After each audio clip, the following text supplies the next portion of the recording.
Hey guys, you know the drill. It's the Week 5 update. Let's do it.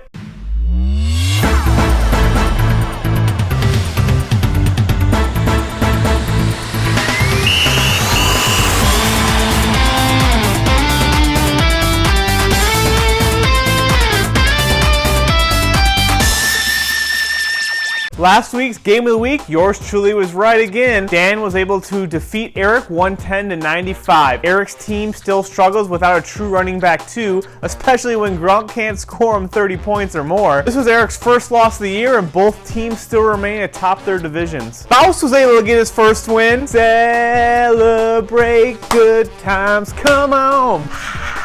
That means that all teams now have at least one win, and all teams also have at least one loss. In Week 5, there was no really high scores, and there was also no really low scores. That being said, your high score of the week was Mark with 113 points. Low score this week, again, Kevin, 73 points. That makes him low score of the week 2 weeks in a row, and also obviously means he's on a 2-game losing streak after starting 3-0. Let me ask you guys, what do you think is worse? A 2-game losing streak and also being the low score of the week 2 weeks in a row, or being a Vikings fan? You guys decide and let me know. This week's questionable call goes to Mark, starting Danny Woodhead over Thomas Rawls, who was supposed to have a huge week. I'm not sure if it's this loyalty Mark has to Marshawn Lynch. He just doesn't feel right about starting his backup or what, but he definitely should have started Rawls. This week's game of the week is the annual Lover's Quarrel.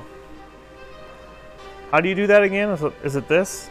Obviously, you guys already know what that means. It's Craig versus Weber. ESPN has this game spread only at 1.1 points, which is a coincidence because we all know that their hearts are one and one of the same. I love you, Craig. I love you too, Weber. Both teams are missing their starting quarterbacks, so it'll be interesting to see who wins. By popular demand, it's now time for the Miller Lite Bold Prediction.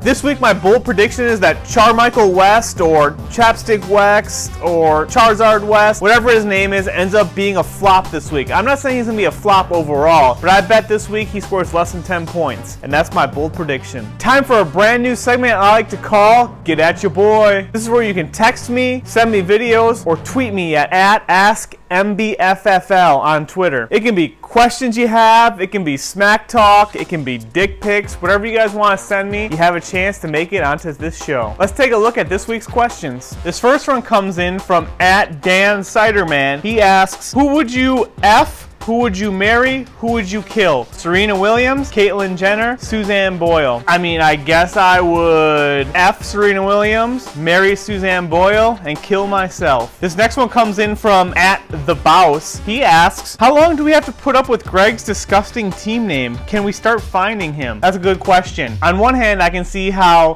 some members of this group probably show off their team to their family, and, it's the most important achievement they've achieved in their life. Then on the same token, they have a hard time explaining to their family what Greg's team name means. It's a very difficult conversation to have with your son or daughter. On the other hand, the more attention we give Greg for his disgusting team name, the more he's going to want to keep it. Greg, you're disgusting, and you should change your team name. We got another one from @DanTheCiderman. He asks, rank your favorite redheads in order. West from The Real World, Ronald Weasley from Harry Potter, or Cam Kittleson from Greg and Steph Kittleson. Well, Dan, that's a tough one. Obviously, as you can see from this picture, I would probably rank Ronald Weasley number 1, followed very closely by this picture, where I would probably rank Cam Kittleson number 2, but number 1 as my favorite upcoming redhead. And last, West from The Real World, because I stopped watching The Real World when I was 15, and I don't even know who that is. Hopefully you guys enjoyed this new segment. Obviously, we only had a couple questions this week because it's brand new, but if you get your questions in any time from now until next week's wrap-up, I'll make sure to get some of them in. I want to end this segment by saying you guys need to talk more smack. Whether it's sending in comments to this show, whether it's posting on the messaging boards, no matter what it takes, we got to talk more smack. Make it more fun for everyone. More smack talk is a must. Talk more smack. And that's going to do it for the Week 5 wrap-up. I'll see you jokers next week.